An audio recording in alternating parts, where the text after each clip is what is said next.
শুভ সকাল প্রিয় শিক্ষার্থীবৃন্দ। মার্টিন লুথার কলেজের দ্বিতীয় বর্ষের বাংলা প্রথম পত্রের ক্লাসে তোমাদেরকে স্বাগত জানাই। আমরা রিভিশন অংশে রবীন্দ্রনাথ ঠাকুর রচিত অপরিচিতা গল্পটি নিয়ে আলোচনা করছিলাম। আমরা গতদিন যেখানে আলোচনা শেষ করেছিলাম যে অনুপম তার মাকে নিয়ে তীর্থে গিয়েছিল, সেখান থেকে ফেরার পথে একটা অপরিচিত স্টেশনে একজন বাঙালি মেয়ের কণ্ঠস্বর শুনেছিল, আর এই কণ্ঠস্বর এত মধুর ছিল, এই কণ্ঠস্বর তাকে মুগ্ধ করেছিল। এই অংশটুকু আমরা আলোচনা করেছিলাম। পরের অংশ আজকে আলোচনা করি। চিরকাল গলার স্বর আমার কাছে বড় সত্য, রূপ জিনিসটা বড় কম নয়, কিন্তু মানুষের মধ্যে যাহা অন্তরতম এবং অনির্বচনীয়, আমার মনে হয় কণ্ঠস্বর যেন তারই চেহারা। অনুপম আলোচনা করছে, বলছে চিরকাল আমি একটা জায়গায়, একটা বিষয় আমার কাছে খুবই গুরুত্বপূর্ণ। আমি মানুষের কণ্ঠস্বরটা আমার কাছে চিরকাল সত্য বলে মনে হয়েছে, এবং এই কণ্ঠস্বরের একটা আলাদা সৌন্দর্য আছে, একটা আলাদা মাধুর্য আছে, এবং এই কণ্ঠস্বর অনেক ক্ষেত্রেই মানুষকে মুগ্ধ করে। মানুষের রূপ জিনিসটা, সেটার প্রয়োজন আছে, কিন্তু তার রূপ জিনিসটা কিছুটা অস্থায়ী, নশ্বর।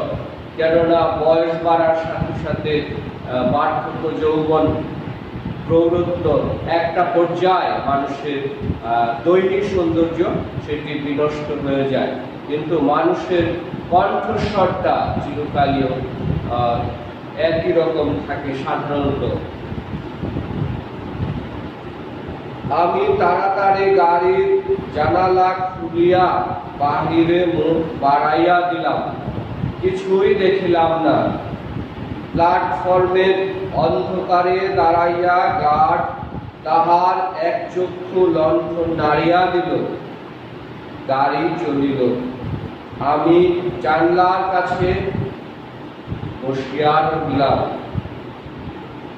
এই কণ্ঠস্বর শোনার পর থেকে অনুপম হন্তদন্ত হয়ে এই মেয়েটিকে খুঁজতে লাগলো, যে মানুষটিকে খুঁজতে লাগলো, যে মানুষটির কণ্ঠস্বর এত মধুর, এত সুললিত, সেই মানুষটি দেখতে কেমন।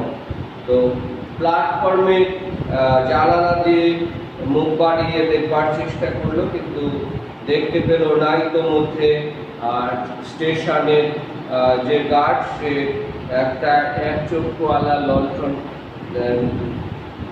মেরে ট্রেন ছাড়ার সংকেত দিল, ট্রেন ছেড়ে দিল। আমার চোখের সামনে কোনো মূর্তি ছিল না, কিন্তু হৃদয়ের মধ্যে আমি একটি হৃদয়ের রূপ দেখিতে লাগিলাম। সে যেন এই তারাময়ী রাত্রির মতো আবৃত করিয়া ধরে, কিন্তু তাহাকে ধরিতে পারা যায় না। ওগো সুর, অচেনা কণ্ঠের সুর, এক নিমেষে তুমি যে আমার চির পরিচয়ের আসনটি উপরে আসিয়া বসিয়াছ। যে মানুষটিকে দেখা যায়নি, তারপরও তার একটা প্রতিমূর্তি, তার যেন একটা প্রতিমা অনুপম নিজের মধ্যে এঁকে নিচ্ছে, হৃদয়ের মধ্যে এঁকে নিচ্ছে।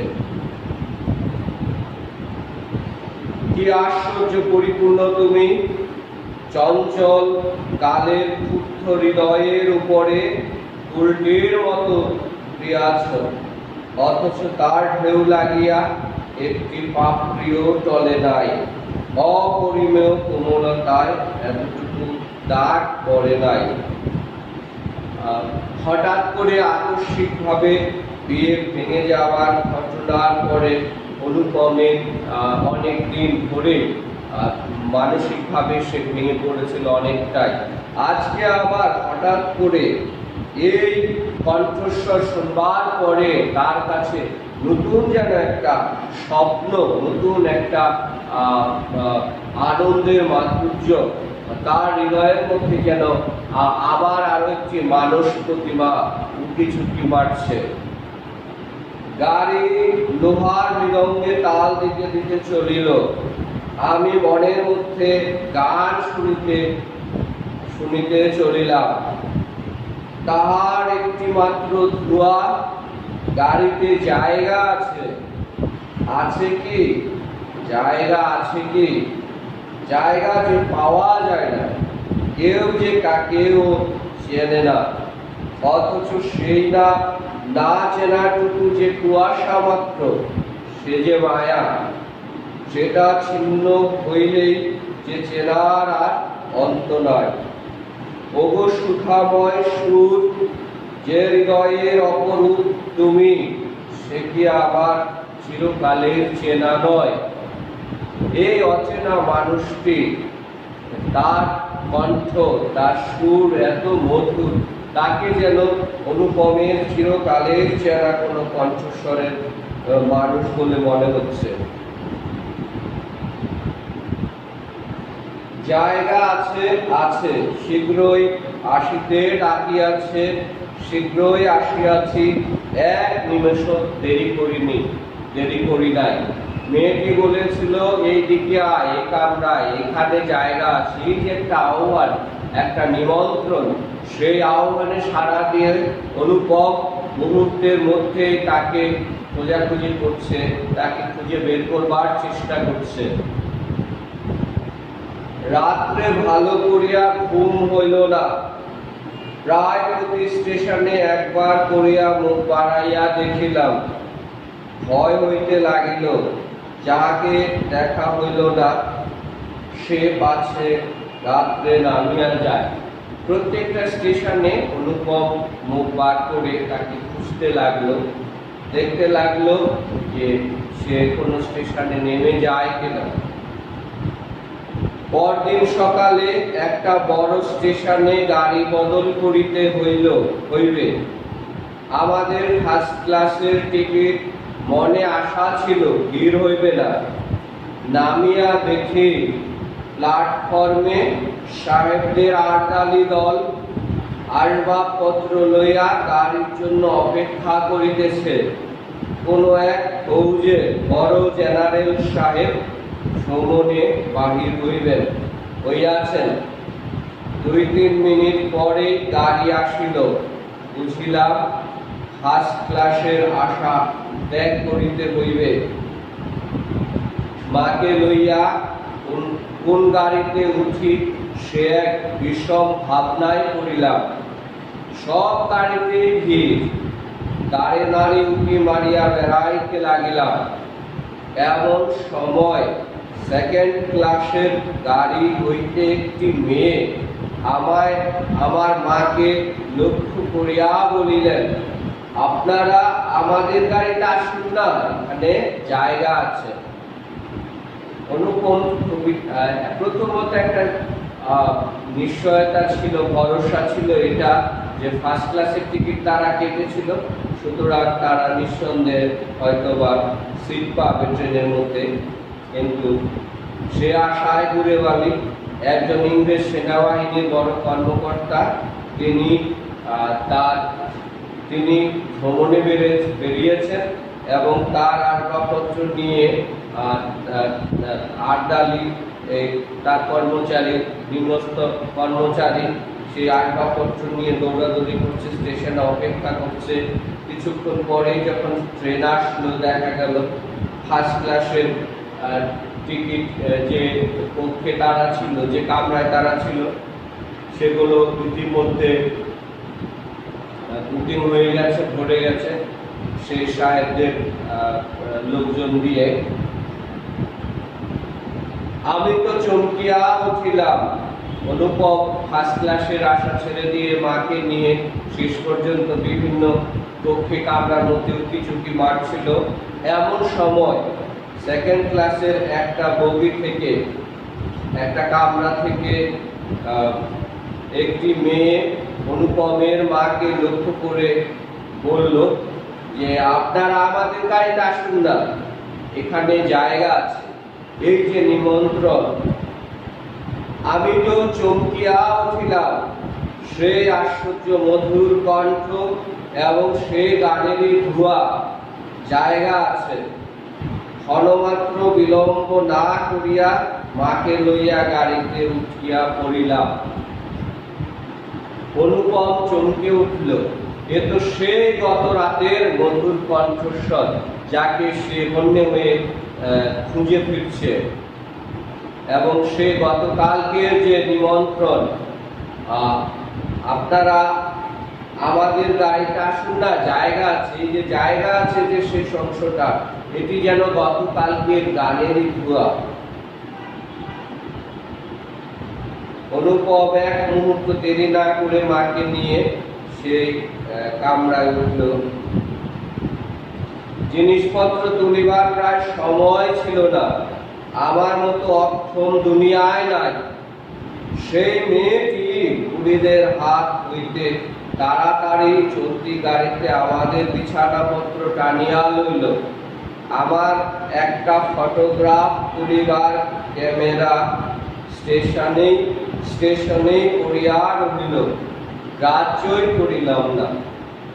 ট্রেনে ছেড়ে দেওয়ার প্রায় ঠিক সেই সময় চলতি গাড়িতে অনুপমরা উঠছিল জিনিসপত্র নিয়ে।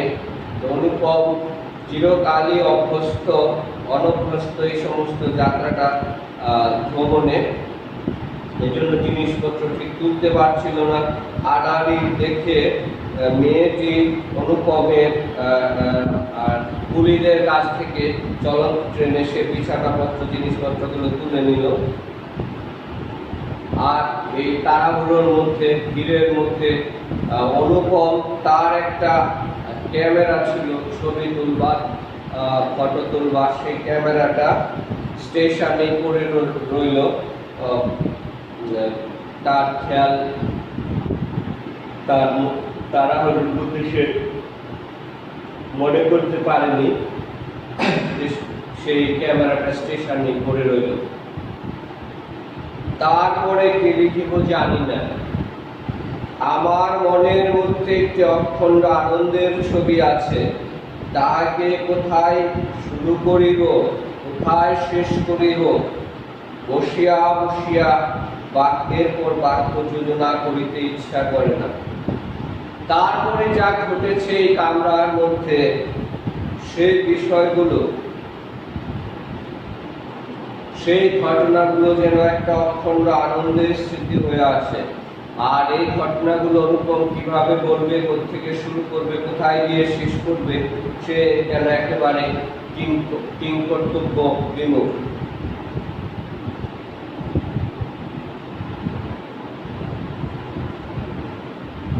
এবার সেই সুরটিকে চোখে দেখিলাম। তখনও তাহাকে সুর বলিয়াই মনে হইল।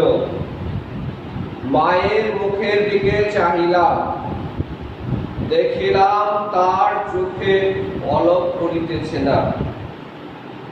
মেয়েটির বয়স 16 কি 17 হইবে, কিন্তু নব যৌবন ইহার দেহে মনে কোথাও যেন একটুও ভার চাপাইয়া দেয় নাই।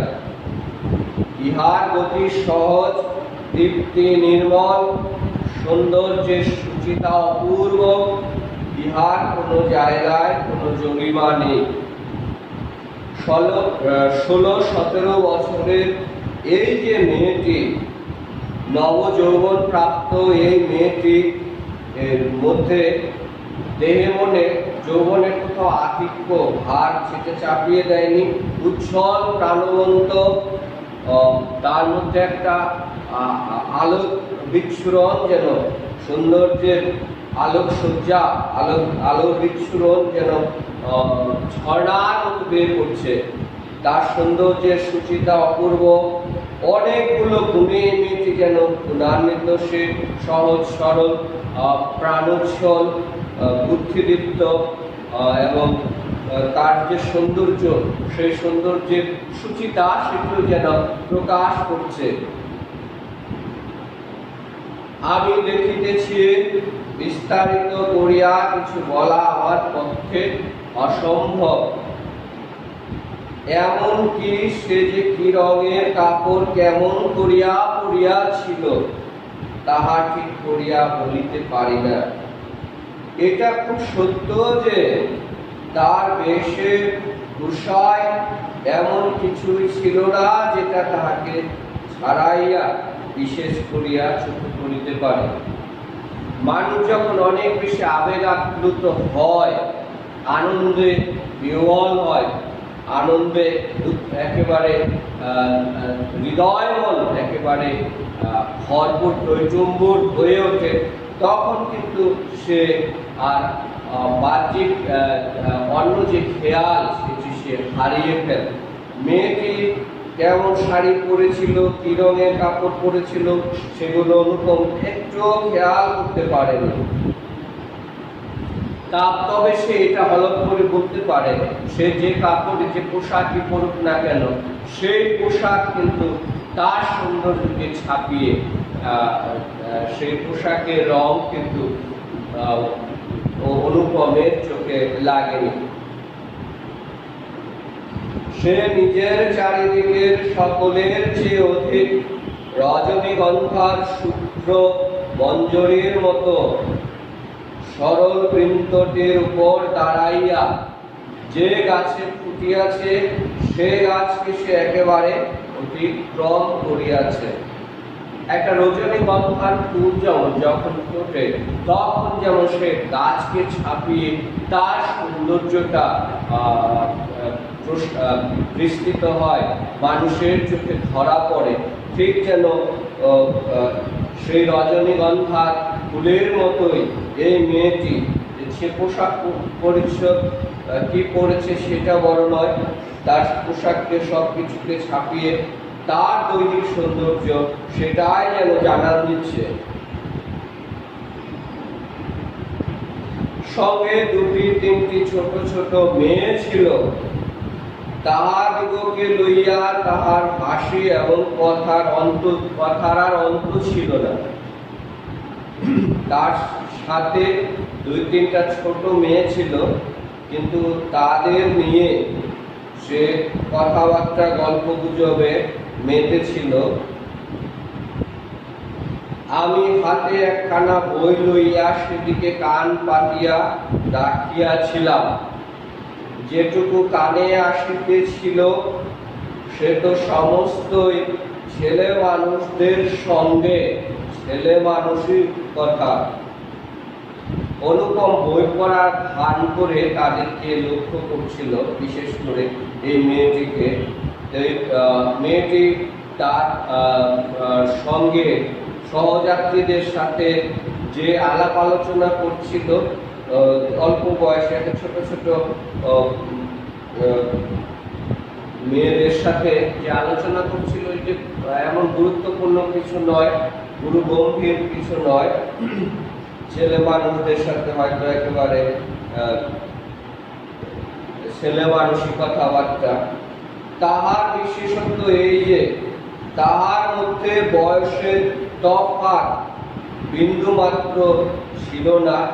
ছোটদের সঙ্গে সে অনায়াসে এবং আনন্দে ছোট হইয়া গিয়েছিল। সব মানুষ ছোটদের সাথে মিশতে পারে না, গল্প গুজব করতে পারে না, এটি একটা বিশেষ গুণ যেটা এই মেয়েটির মধ্যে ছিল। মনে হয় যে তার কথাবার্তা শুনলে তখন মনে হচ্ছিল যে না, এই মেয়েটি সেও যেন এই ছোট ছোট মেয়েদের বয়সী, তাদের সাথে গল্প গুজবে সে একেবারে অনায়াসে মিশে গিয়েছিল এবং আনন্দে তাদের সাথে আনন্দের ভাগিদার হয়েছিল। সঙ্গে কতকগুলি ছবিওয়ালা ছেলেদের গল্পের বই, তাহারে কোনো একটা বিশেষ গল্প শুনাইবার জন্য মেয়েরা তাহাকে ধরিয়া পড়িল। এরা সঙ্গে করে ট্রেনে বসে পড়বার জন্য বই নিয়ে এসেছিল ভ্রমণ সঙ্গী হিসেবে। এই বইগুলোর মধ্যে ছেলেদের ছবিওয়ালা একটা বইয়ের কোনো একটা বিশেষ গল্প শোনানোর জন্য এই ছোট ছোট মেয়েগুলো তাকে ধরেছিল। এ গল্প নিশ্চয় তারা 20-25 বার শুনিয়াছে। মেয়েদের কেন যে এত আগ্রহ তাহা বুঝিলাম। সে সুধা কণ্ঠে সোনার কাঠিতে সকল কথা যে শোনা হইয়া ওঠে।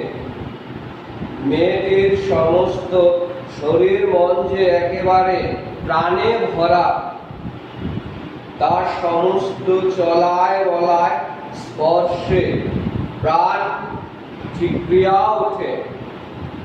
তাই মেয়েরা যখন তার মুখে গল্প শুনে তখন গল্প নয় তাহাকেই শুনে তাহাদের হৃদয়ের উপরে প্রাণের ঝর্ণা ছড়িয়া পড়ে।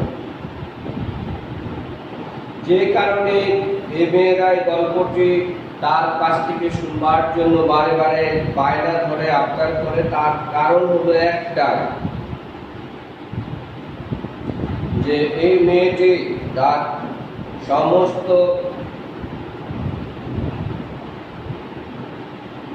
মেয়েরা যখন তার কাছ থেকে গল্প শোনে, তার কারণ এটা, মেয়েটির সমস্ত শরীর মন যেন একেবারে প্রাণে ভরা।